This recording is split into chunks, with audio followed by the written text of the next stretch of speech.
What's up, everybody? It's Aaron here with Franchise Tag Fantasy Football, along with Ray. He's doing a fist bump again. He's super excited because today's episode is nothing but bold predictions and spicy takes for the upcoming 2021 fantasy football season. Um, there's a lot of stuff that comes out of Ray's mouth, so let's be ready for it. Everyone, brace yourselves because it's going to be spicy for some of them. I did get a sneak preview.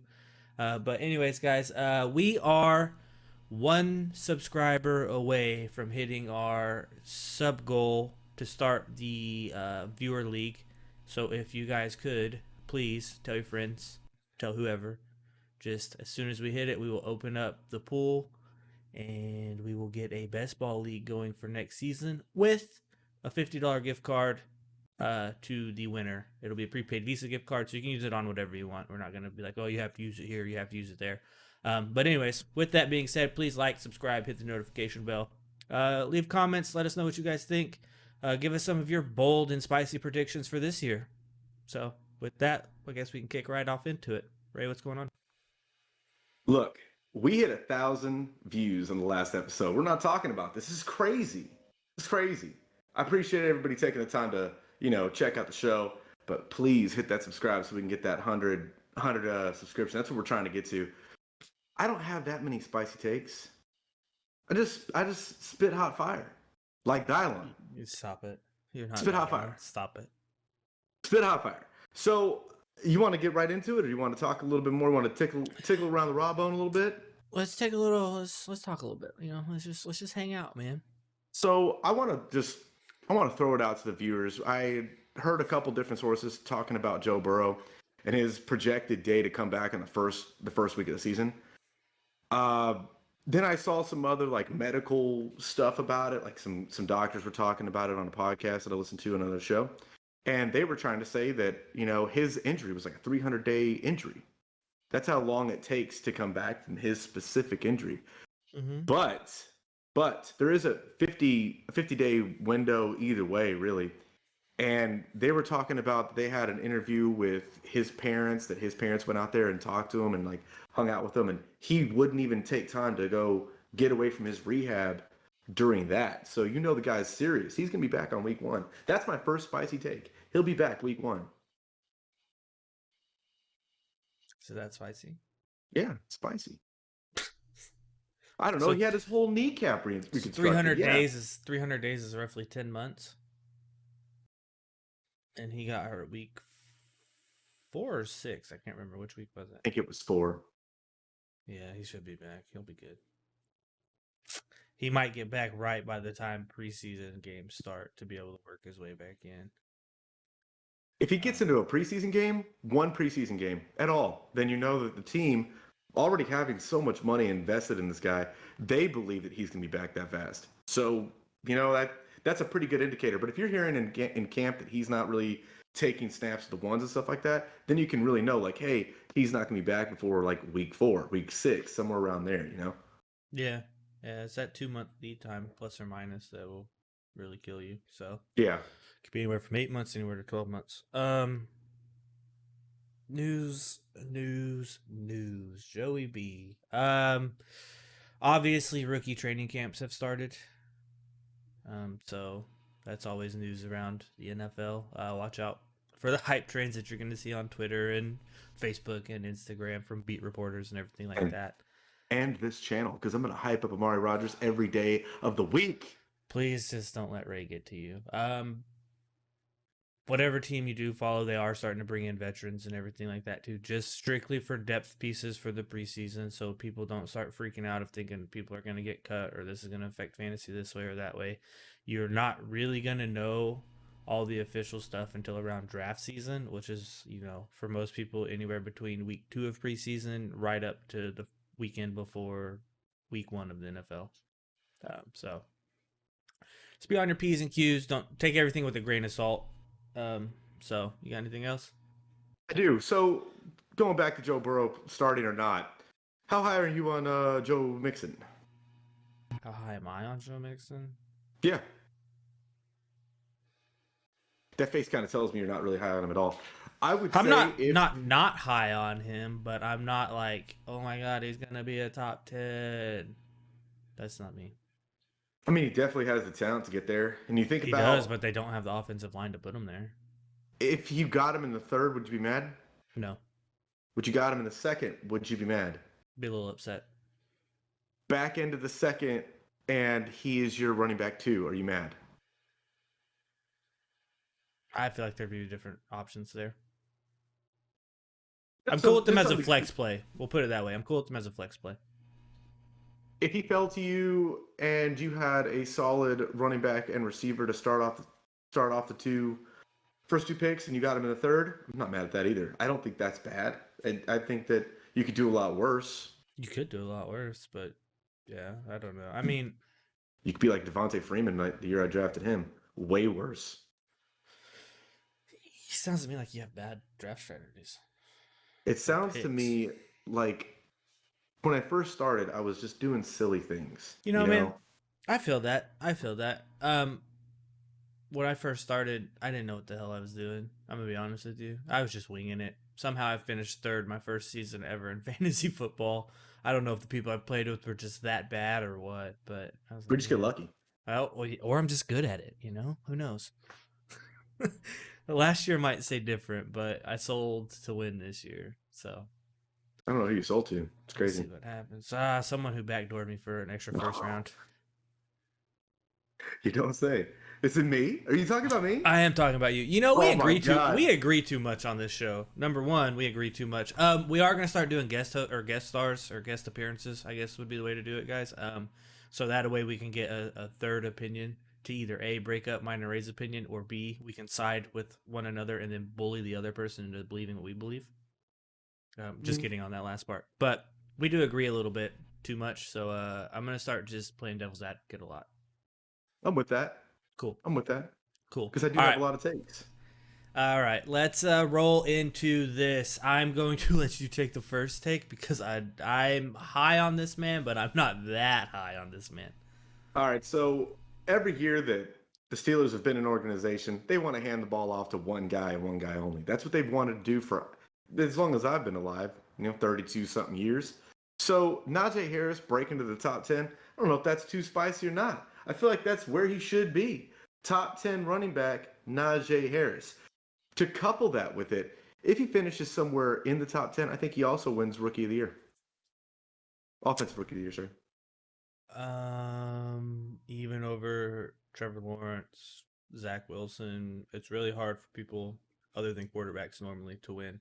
I think Saquon won it over Baker, and that's the last time a non-quarterback's won it. That was, 3 years ago, 4 years ago? I'm still buying in. Like if you could see my hands, I'm all in. I'm pushing the chips in. I'm all in. Okay. All right. If you get Najee Harris in the third round, I don't think that is the running back I'd like in the third round. I would take him over Joe Mixon. I know Joe Mixon's a yeah. known commodity, but also at the same time, Joe Mixon has times where he just completely disappears and disappoints.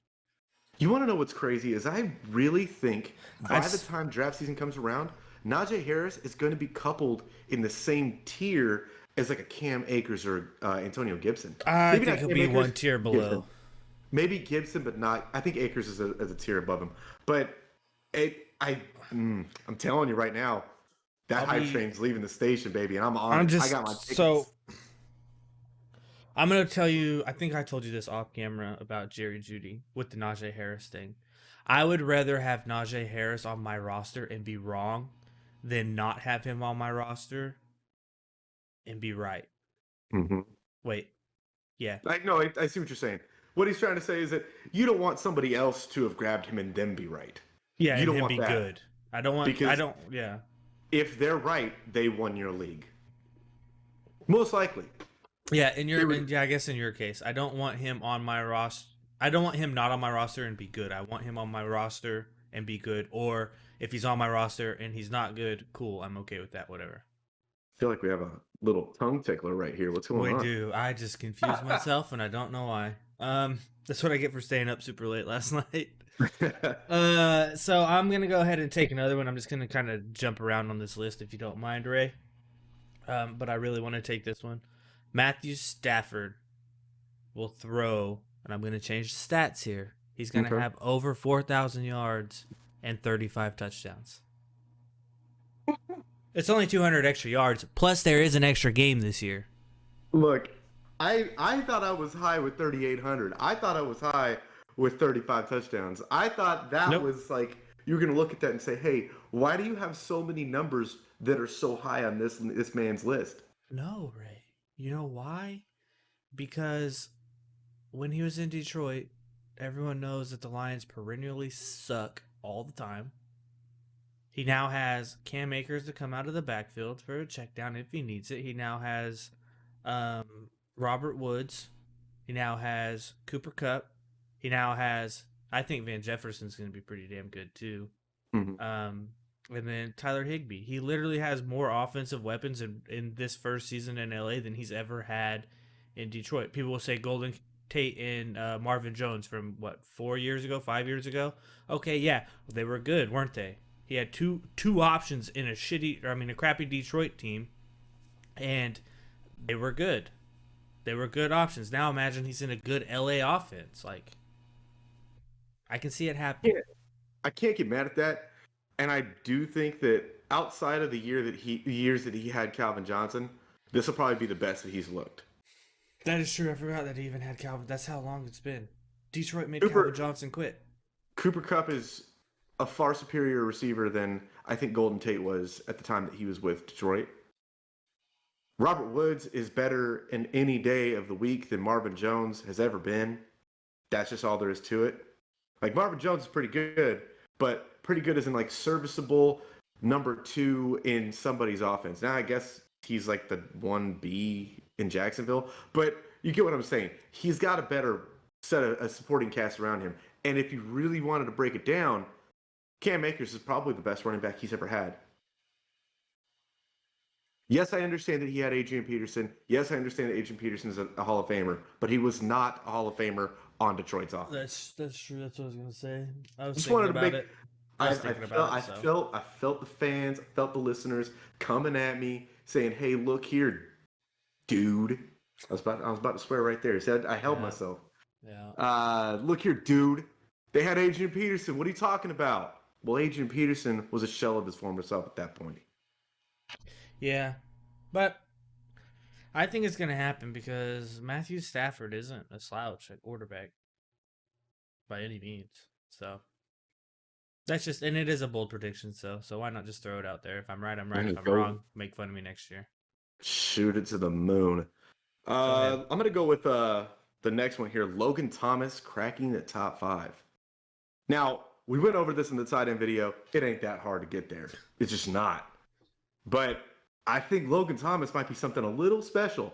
Somebody that you might really want to focus on getting. If you'd missed out on the top 3 or 4 prospects at tight end, he might be the guy you want to take a shot on. I'm saying this because he's absolutely going to be involved in that offense. They're going to have a better running game because they're going to have a better passing game. Terry McLaurin's going to be taking another step. Logan Thomas is going to be there right for the picking. Yeah, get behind that. I've I feel talked about him. I We've framed talked that. about him. Talked about him late in rounds. Trying to pick him up late in rounds before. There's really not much else to say. It's really not, like you said, not hard to crack the top 5 tight ends. You just got to fall in the end zone a couple extra times. Yeah, even one time extra. Mm-hmm. That's all it is. So yeah. Oh man, where are we going? Kyle Pitts, tight end for the Atlanta Falcons. Bold takes, and I'm taking this one, and I'm going to cash my check at the end of the season. Kyle Pitts is not going to be as good as everyone thinks that he is going to be in his rookie season. I understand that he's a freak of nature and a freak athlete. He is not going to be as great as everyone thinks. People are going to overpay and not get return on value. What is overpaying? People are probably going to take him as like the 4th or 5th tight end off of the board. I hope that people are smarter than that. I don't know. I don't. You know what? I made the comp before. I'm gonna make it again. I think Kyle Pitts is Evan Ingram. I think that's really what he is because they're the same style of receiver. Only Stop. Evan Ingram's bigger than him. Stop. That's my point. Like, and Evan Ingram is the only one to finish in the top 5 on his rookie season, and I don't think that between Calvin Ridley, if they do trade Julio Jones, which I don't know if they're going to, they might, but between Calvin Ridley and that offense not having any other weapons, I think they might try to hyper target him, and it's not going to work out like they think it's going to. Do you think that if Julio leaves, does Kyle Pitts move up on your board? Not by much, because he's not going to see the field a lot with Hooper there, and not being as good at blocking It's right out not. of the gate. It's not Hooper. It's Hurst. Hurst, excuse me. That's right. I did That that, was my just like fault. you. Yeah, you That put was that in my head. that was my fault. Yeah, because Hooper is now with Cleveland. But anyways, but yeah, him having blocking issues, I know you can teach it and you can learn it, but I don't think that he'll get on the field quite as much as people think that he will. Don't get me wrong, I do think he's eventually going to be great, but just not this year. He's gonna be great. I don't know. I don't know. Okay. I'm throwing it out there. He's a more slender tight end than what you'd have. He's not really built to be a blocker, and they're gonna need to do that. So I don't know. I'm not gonna call my shot. I'm not gonna do it. I'm just gonna say I don't want to draft him this year. Yeah, same. Unless you're in a redraft keeper and he falls to you in the late rounds, then yes, do that. But outside of that, no. Yeah. All right, go ahead. All right, so the next one, I was talking to great friends of the show, Ruben and John, great friends of the show, and I had mentioned that Tony Pollard is going to be a flexible option this season. That's going to happen. And here's my supporting argument for that. You can say that I'm crazy or not. I think that what they saw when they had Zeke hurt last season and his flexing in and out of the offense, they saw what Tony Pollard could do. They saw that offense can run some plays specifically for Tony Pollard. And I think that going forward, they're going to be taking advantage of that. Now, remember, Mike McCarthy has been a guy that's tried to get two backs in his system for how long? An obnoxious amount of time, right? Since Eddie Lacy left Green Bay. Even when Eddie Lacy was there, they said they had James Starks. And James Starks was peppered in a lot more, and it worked. That's true. But I think that that's what Tony Pollard could be. James Starks was flexible when he was in that offense. You could have used him. He was catching a lot of passes. He was used on third downs. He was a flexible option. I think that's what Tony Pollard's going to be in this offense. Not mad at it. I'm not even going to add to it because I'm not mad at it. Oh, man. All right. Justin Jefferson. He will finish as a top 3 wide receiver in half-point fantasy this year. He finished as... Here's supporting arguments, right? He finished as number 6 his rookie season. Adam Thielen finished as number 8.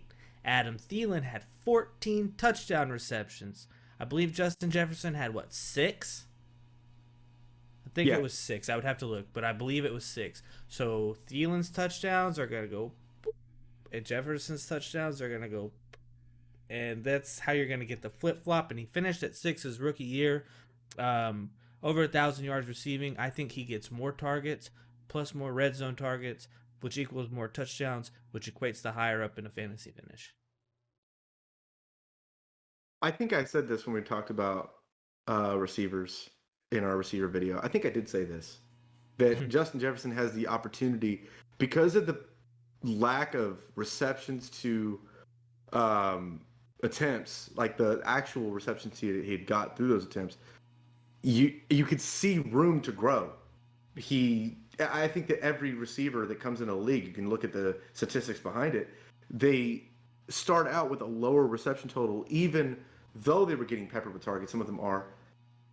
This is the same situation, the same instance, is that if he catches, let's say, 20 more passes, which I think is an option, some of those might be some touchdowns, you're going to see a positive regression in what he was at. It's like a positive progression from where he was at 6 to probably booming up to 3. He had 88 receptions on 125 targets for 1,400 yards. And where the hell are their touchdowns? He had 6 touchdowns. Yeah, 7. He had 7 touchdowns. Sorry. 7. Yeah, sorry. I don't see the targets going up as much. No, I see. He had almost 20 more targets than Adam Thielen, with what is that, 14 more receptions. But yes, I do see the targets roughly staying in between 120 130, but I do see the 88 jumping from 88 to about 100 to 102 receptions.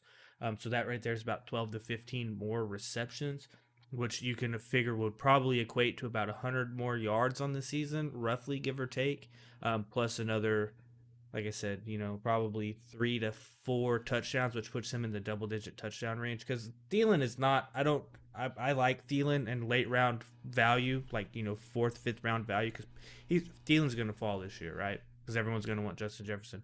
But that 14 touchdowns for Thielen, it's a career high. It's not going to happen again, and a lot of those touchdowns will go to Jefferson. They did get rid of Kyle Rudolph too. I know that's not like saying a bunch of stuff, but Kyle Rudolph did have a few touchdown receptions last year. Well, I But think Irv anyways, Smith Jr. might be something. I want to buy into Irv Smith so bad. I want to. he I might can't. be, but anyways, yeah, Justin can't. Jefferson will finish top 3. Justin Jefferson will be like a Stephon Diggs, right? He's gonna get a bunch of yards.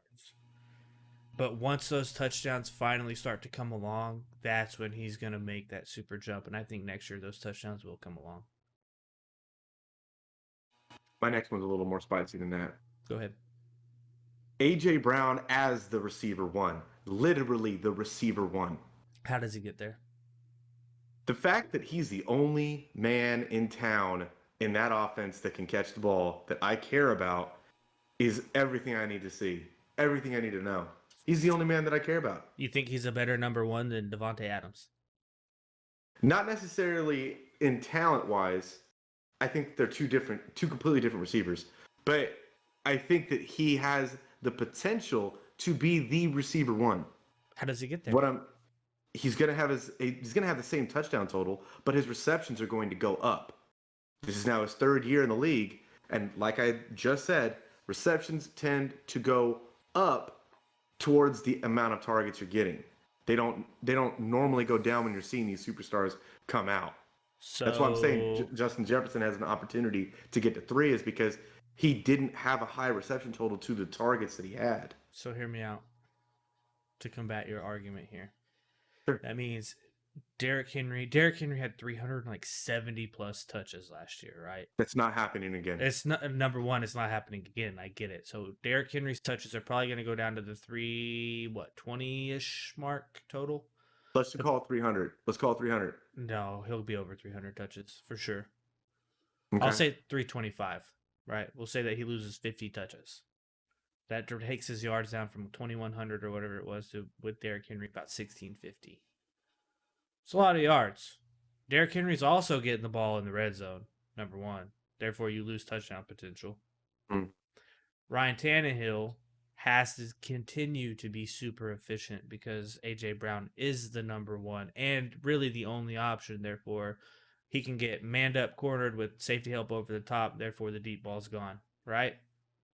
I don't see him finishing number 1. Sorry, I know I said we had to disagree more on the show. We're going to disagree on this one. Is A.J. Brown good? Yes. Is A.J. Brown top 10 wide receiver finishes?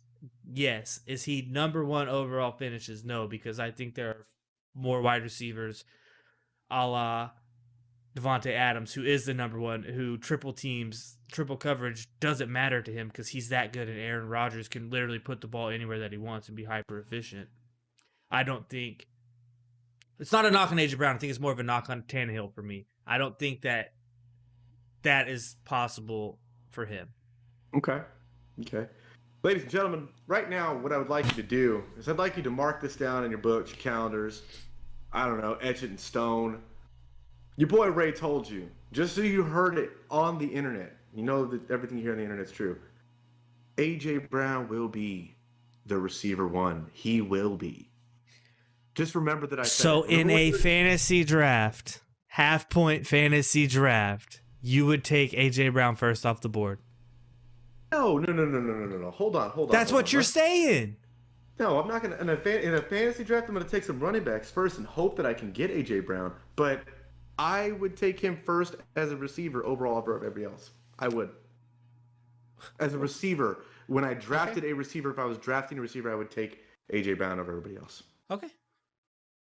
That's how bold I am on that. That's how bullish I am on that. All There's an right. AJ Brown jersey coming right now. I want you to know that. All right.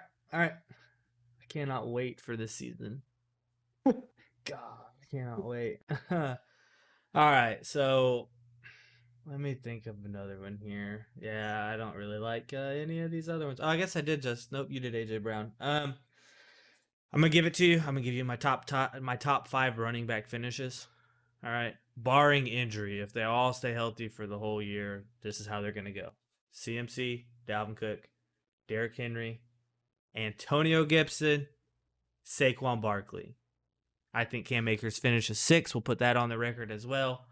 But I think that J.D. McKissick's, everyone's going to pick Antonio Gibson, top 5. I don't think J.D. McKissick has 80 receptions this year, and I think Antonio Gibson's reception total goes up, therefore pushing him into the top 5 strictly on receptions. I think Saquon bounces back. He's not going to have a great season because I don't think Daniel Jones is that good, but Saquon is good, so I think he finishes top 5.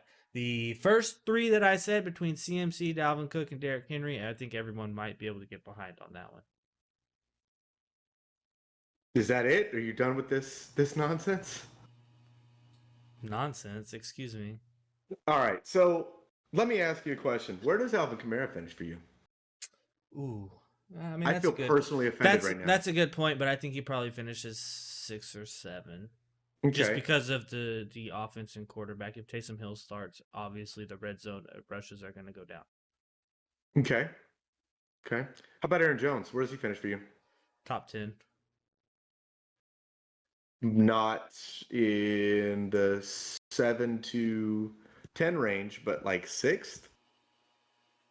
8. I mean, I'm thinking Cam Akers is going to be something, but yeah, he could finish 6 through 10, no particular order. Okay. You think he's going to finish top 5? Aaron Jones? Yeah. Yes. Alvin Kamara? Yes. Off of my list, who's bumping? I think you might see Derrick Henry fall out of that list. I think you might. Water bet? I'm real close to it. I'm real close to it. And it sounds gross. I know. It sounds gross. Like, oh, how could Derrick Henry not make it there? He had a 2,000-yard season. 2,000 yards ain't happening again. He was top 5 the year before, and he wasn't over 2,000 yards. I understand those things. I understand. But extenuating circumstances made these things happen. Like what? The fact that he got 2,000 yards, that's extenuating circumstances. What about the year before? There's people hurt.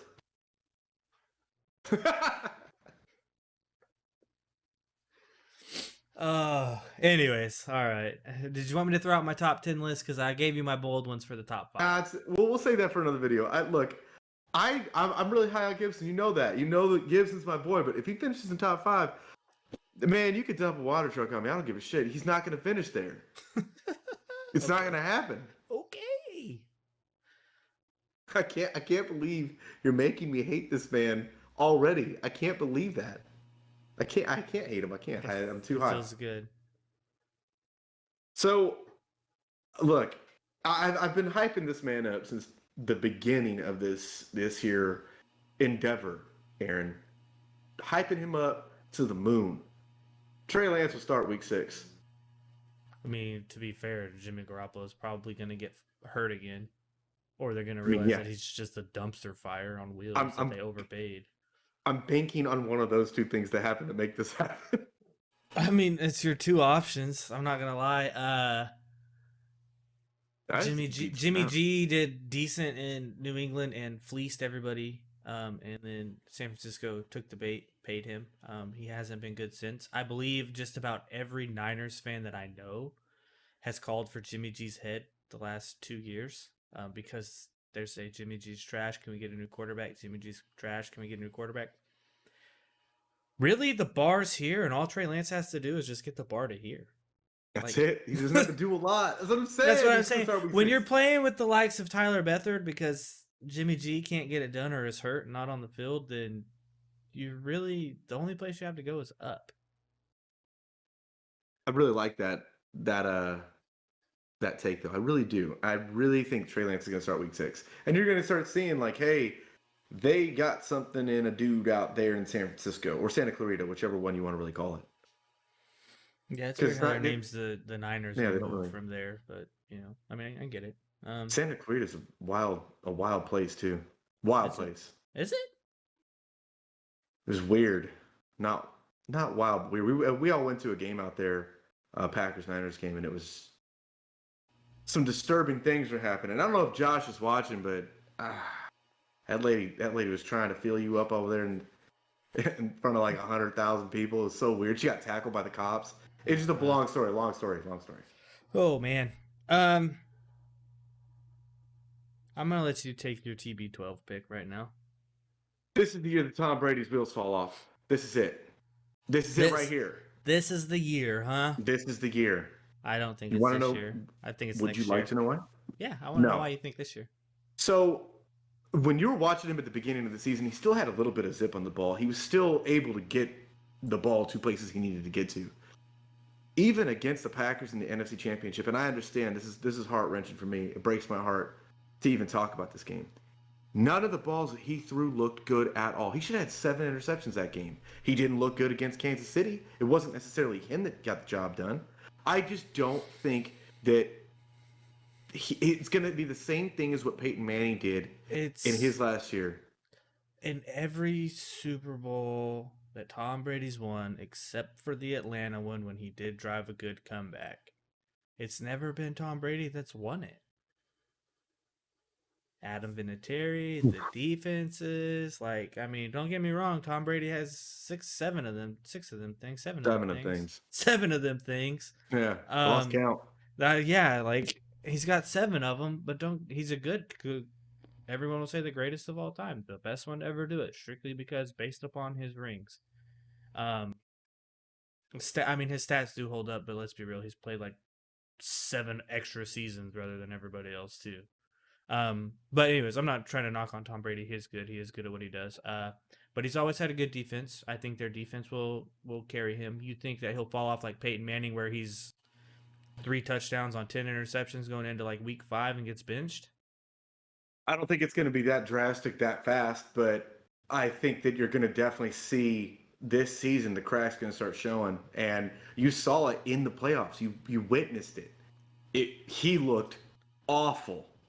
And I know that he beat Green Bay. I get it. He beat him because that's the narrative that's going to get spun. The Packers beat themselves.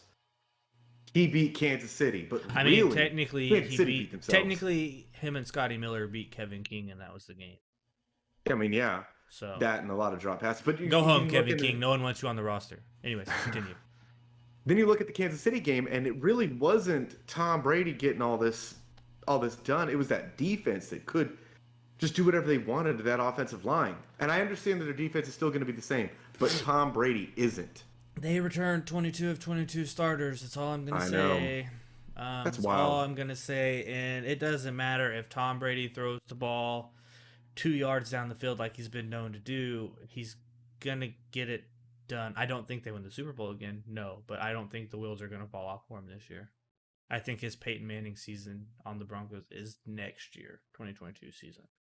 I think he tries to extend it one too many times, and it just doesn't work out for him. Personally, me personally, I would have loved to see him win the Super Bowl and just leave. Bye. We're done with you. Retire. I'm so Please sick of this dude. let us all have our freedom and peace. But yeah, I don't know. I could see it happening, but I don't think it does. Talking about Super Bowl, Aaron. Since I think that's all the ones we have. Nope. You skipped me. You skipped one. Oh, I did. You did. Which one Aaron did- Rodgers will be a Oh. Green Bay Packer this year. All this stupid stuff going on in the media is exactly what it is, which is a smoke show. This is the first time I think in Adam Schefter's 17-year career with ESPN that he's actually broke a story without having valuable sources and just because it was quote unquote hearsay. He might be protecting a source. Who knows? No one really knows except for him. But I do think a lot of it's made up and people are just adding fuel to the fire. I can't tell you how many times I scroll Facebook and there's like this totalsports.com, which is basically like the Onion for sports. um, just fueling the fire about stuff about Aaron Rodgers and the Green Bay Packers. Um, let's be real. The Packers aren't going to trade him, and he's too much of a competitor to retire. If what is going on is true, it's not going to happen. He's going to come out with the chip on his shoulder again. We'll have another year kind of like last year where he lights it up just to add more value to his name. Where if the Packers aren't going to get rid of him, they're going to, or if they do get rid of him, they're going to have, you know what I mean, a team's going to have to give up a lot for him to make it where the Packers don't want to get rid of him. It's just one of those things where he'll be back. The whole thing behind it, and like, I feel like I've answered this question like 50 times. It doesn't make financial sense at all to either party for Aaron Rodgers not to play with the Packers. It doesn't.